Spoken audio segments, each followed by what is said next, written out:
వీక్షకులందరికీ ముందుగా గణతంత్ర దినోత్సవ శుభాకాంక్షలు. ఎంతోమంది హింసిస్తున్నా ఏం చేస్తున్నా మన పూర్వీకులందరూ స్వాతంత్రం కోసం కష్టపడి పోరాడి బ్రిటిష్ వాళ్ళని నల్లగొట్టి స్వాతంత్రం సంపాదించారు. 1000 సంవత్సరాల తర్వాత మనల్ని మనమే పరిపాలించుకుంటున్నాము.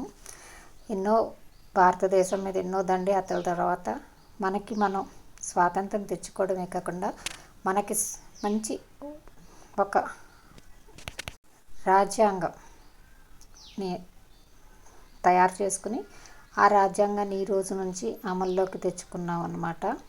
అందుకని గణతంత్ర దినోత్సవ శుభాకాంక్షలు. ఇకపోతే ఈరోజు మరో విశేషం భీష్మాష్టమి. భీష్ముడు ఈరోజు ప్రాణం విడిచిన రోజు. అంటే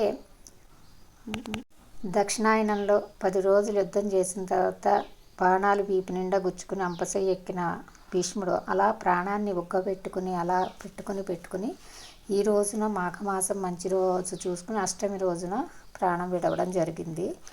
దీన్ని మన పిల్లలకి రాబోయే తరాలకి ఎలా చెప్పాలంటే, తల్లి కొంతకాలం చూసిన తర్వాత అనాదరణతో వదిలేసి వెళ్ళిపోయిన తండ్రి తిండి పెట్టినా ఉంటున్న తన స్వార్థం కోసం మరో పెళ్లి చేసుకోవడం కోసం ఇతనికి వివాహం లేకుండా జరిగింది.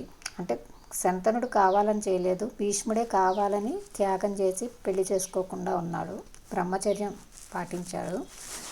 ఎన్ని కష్టాలు వచ్చినా ఎన్ని నష్టాలు వచ్చినా రాజ్యం కోసం అంటే లక్ష్యం, రాజ్యం అంటే ఇక్కడ మన లక్ష్యం అనుకుందాం, లక్ష్యం కోసం అన్నీ భరించారు.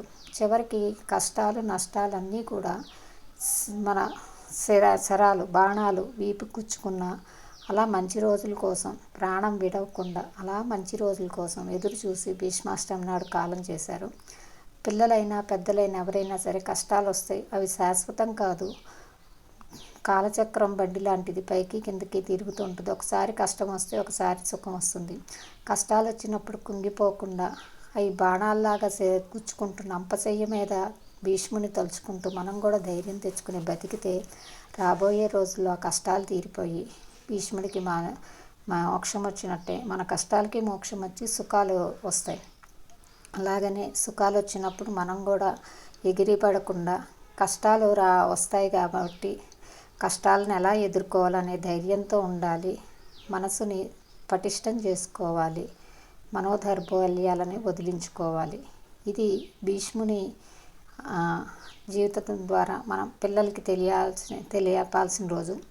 కొంతమంది భీష్మునికి పిండ ప్రదానము, నువ్వుల దానము, తర్పణాలు వదులుతారు. కానీ మనం మన పిల్లలకి భీష్ముని గురించి ఈ విధమైన కథలు చెప్పాలి. ధన్యవాదాలు.